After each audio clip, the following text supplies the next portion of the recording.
Quarto de despejo. Diário de uma favelada. Carolina Maria de Jesus. 2 de maio de 1958. Eu não sou indolente. Há tempos que eu pretendia fazer o meu diário, mas eu pensava que não tinha valor e achei que era perder tempo.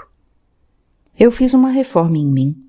Quero tratar as pessoas que eu conheço com mais atenção. Quero enviar um sorriso amável às crianças e aos operários. Recebi intimação para comparecer às 8 horas da noite na delegacia do 12. Passei o dia catando papel. À noite os meus pés doíam tanto que eu não podia andar. Começou a chover. Eu ia na delegacia, ia levar o José Carlos. A intimação era para ele. O José Carlos está com 9 anos. 3 de maio.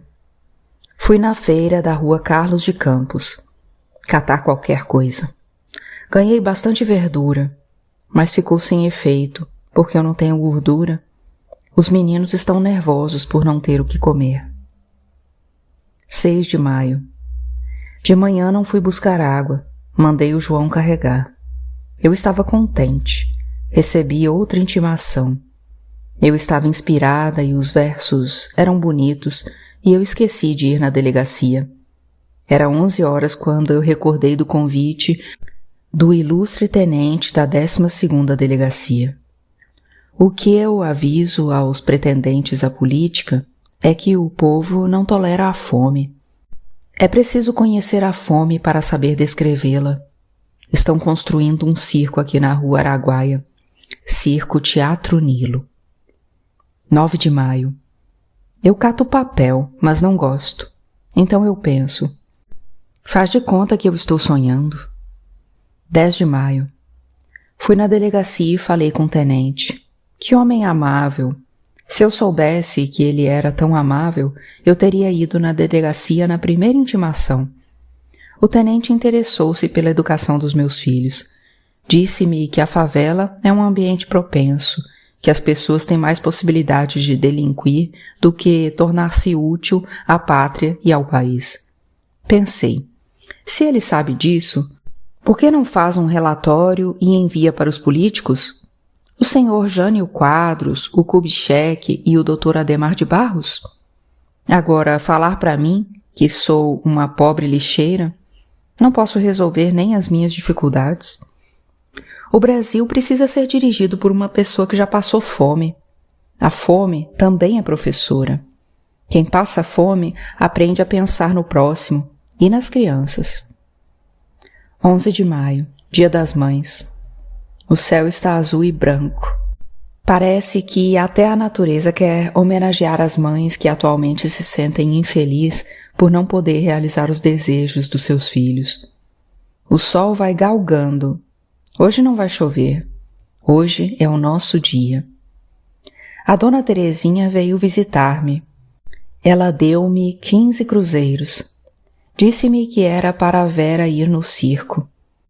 Mas eu vou deixar o dinheiro para comprar pão amanhã, porque eu só tenho 4 cruzeiros.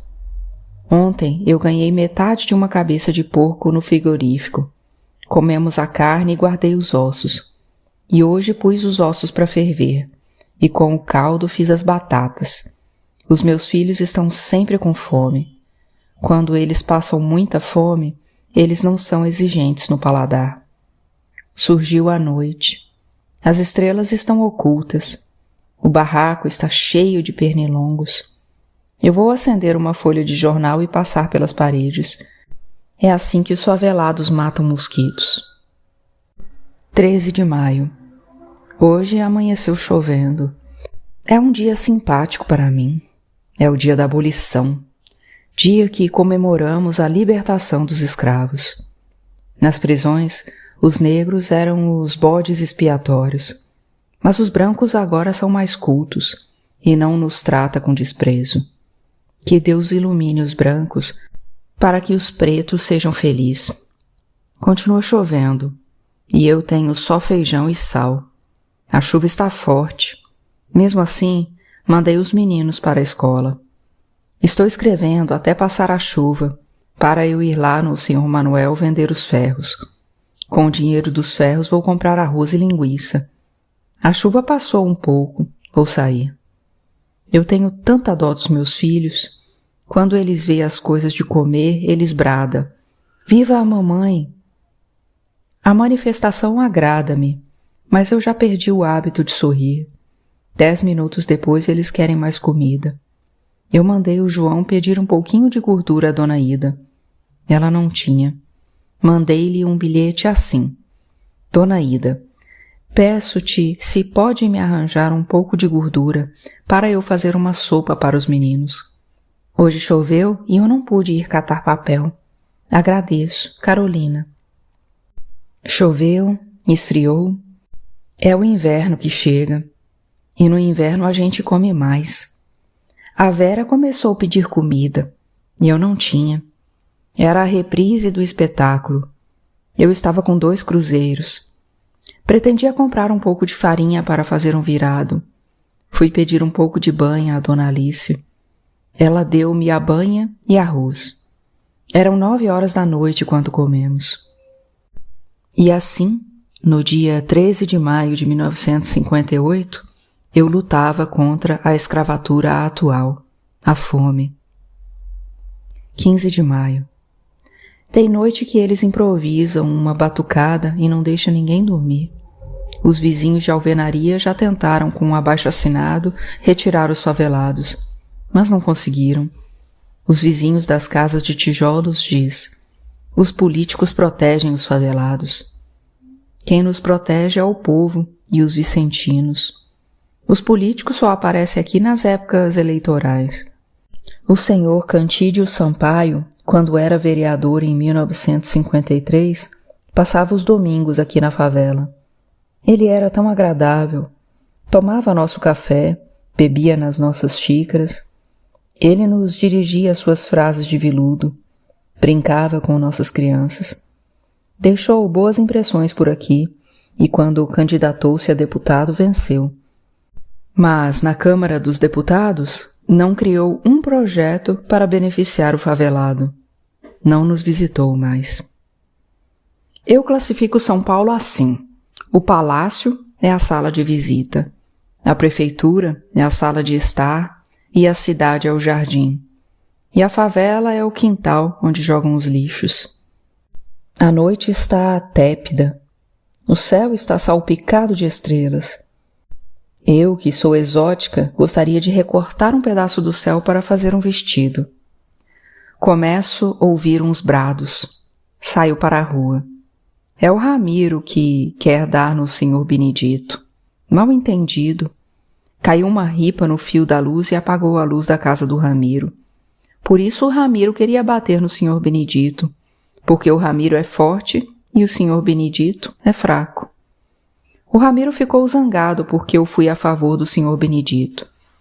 Tentei consertar os fios. Enquanto eu tentava consertar o fio, o Ramiro queria espancar o Benedito, que estava alcoolizado e não podia parar de pé. Estava inconsciente. Eu não posso descrever o efeito do álcool porque eu não bebo. Já bebi uma vez, em caráter experimental, mas o álcool não me tonteia. Enquanto eu pretendia consertar a luz, o Ramiro dizia: liga a luz, senão eu te quebro a cara. O fio não dava para ligar a luz. Precisava emendá-lo. Sou leiga na eletricidade. Mandei chamar o senhor Alfredo, que é o atual encarregado da luz. Ele estava nervoso. Olhava o senhor Benedito com desprezo. A Joana, que é a esposa do Benedito, deu 50 cruzeiros para o senhor Alfredo. Ele pegou o dinheiro. Não sorriu, mas ficou alegre. Percebi pela sua fisionomia. Enfim, o dinheiro dissipou o nervosismo. 16 de maio. Eu amanheci nervosa, porque eu queria ficar em casa, mas eu não tinha nada para comer.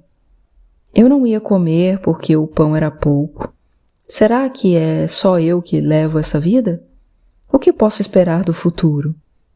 Um leito em Campos do Jordão? Eu, quando estou com fome, quero matar o Jânio, quero enforcar o Adhemar e queimar o Juscelino. As dificuldades cortam o afeto do povo pelos políticos. 17 de maio. Levantei nervosa, com vontade de morrer. Já que os pobres estão mal colocados, para que viver? Será que os pobres de outro país sofrem igual aos pobres do Brasil? Eu estava descontente que até cheguei a brigar com meu filho José Carlos sem motivo. Chegou um caminhão aqui na favela. O motorista e seu ajudante jogam umas latas. É linguiça enlatada. Penso, é assim que fazem esses comerciantes insaciáveis. Ficam esperando os preços subir na ganância de ganhar mais. E quando apodrece, jogam fora para os corvos e os infelizes favelados. Não houve briga. Eu até estou achando isso aqui monótono. Vejo as crianças abrir as latas de linguiça e exclamar satisfeitas. Tá gostosa. A dona Alice deu-me uma para experimentar, mas a lata está estufada, já está podre. 18 de maio. Na favela, tudo circula num minuto, e a notícia já circulou que a dona Maria José faleceu. Várias pessoas vieram vê-la. Compareceu o Vicentino que cuidava dela. Ele vinha visitá-la todos os domingos. Ele não tem nojo dos favelados. Cuida dos míseros favelados com carinho. Isto competia ao tal serviço social. Chegou o esquife, cor roxa, cor da amargura que envolve os corações dos favelados. A dona Maria era crente e dizia que os crentes, antes de morrer, já estão no céu. O enterro é às 3 da tarde. Os crentes estão entoando um hino. As vozes são afinadas. Tenho a impressão de que são anjos que cantam. Não vejo ninguém bêbado. Talvez seja por respeito à extinta, mas duvido. Acho que é porque eles não têm dinheiro. Chegou o carro para conduzir o corpo sem vida de Dona Maria José, que vai para a sua verdadeira casa própria, que é a sepultura. A Dona Maria José era muito boa. Dizem que os vivos devem perdoar os mortos. Porque todos nós temos os nossos momentos de fraqueza. Chegou o carro fúnebre. Estão esperando a hora para sair o enterro. Vou parar de escrever. Vou torcer as roupas que ensaboei ontem. Não gosto de ver enterros. 19 de maio. Deixei o leito às 5 horas. Os pardais já estão iniciando a sua sinfonia matinal. As aves devem ser mais felizes que nós. Talvez entre elas reina amizade e igualdade. O mundo das aves deve ser melhor do que o dos favelados, que deitam e não dormem, porque deitam-se sem comer.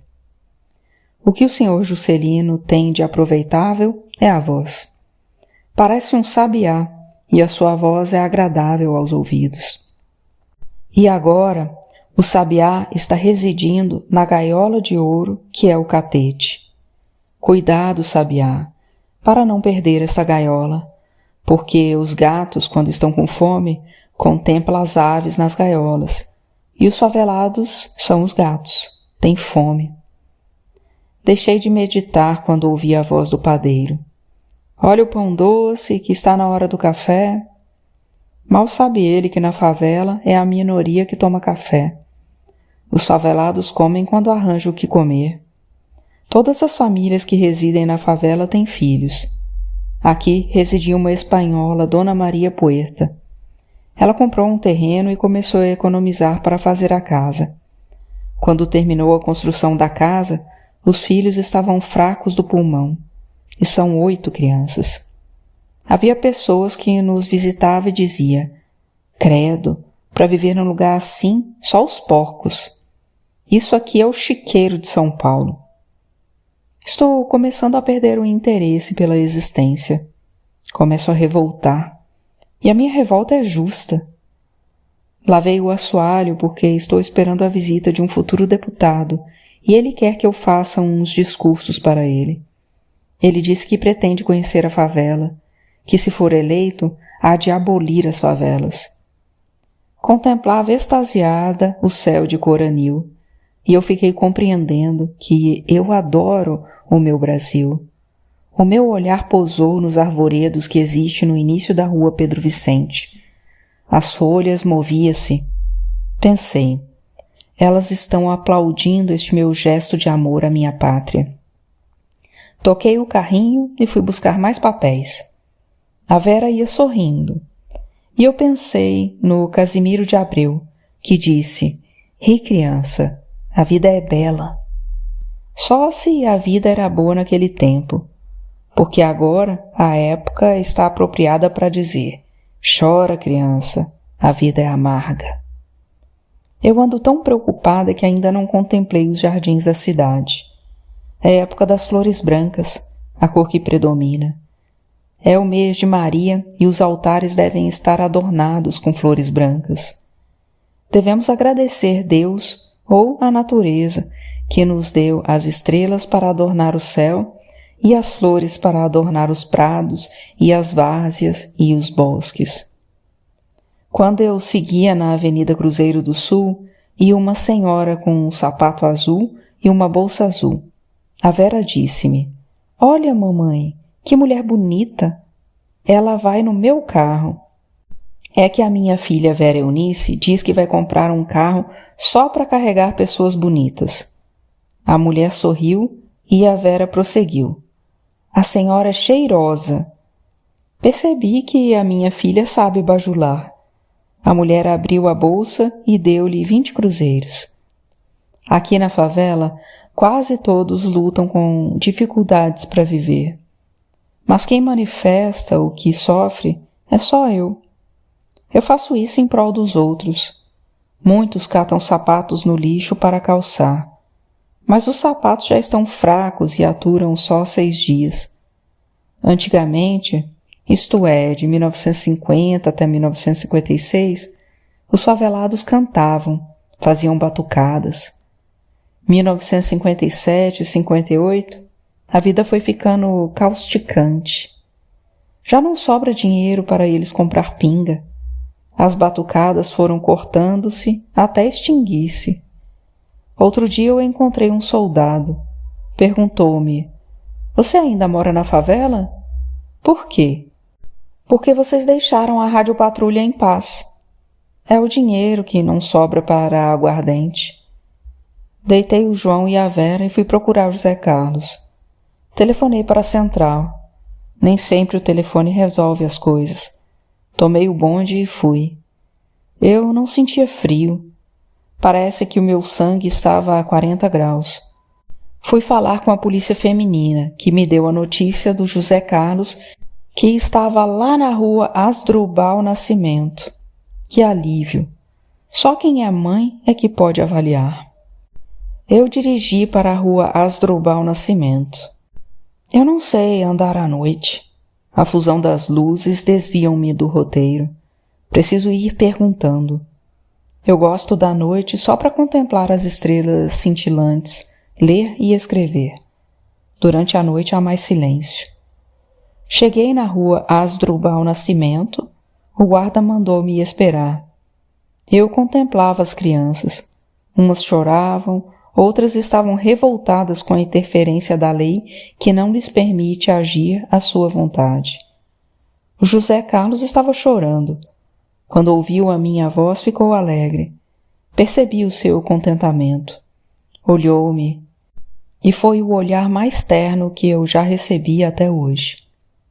Às 8:30 da noite, eu já estava na favela, respirando o odor dos excrementos que mescla com o barro podre.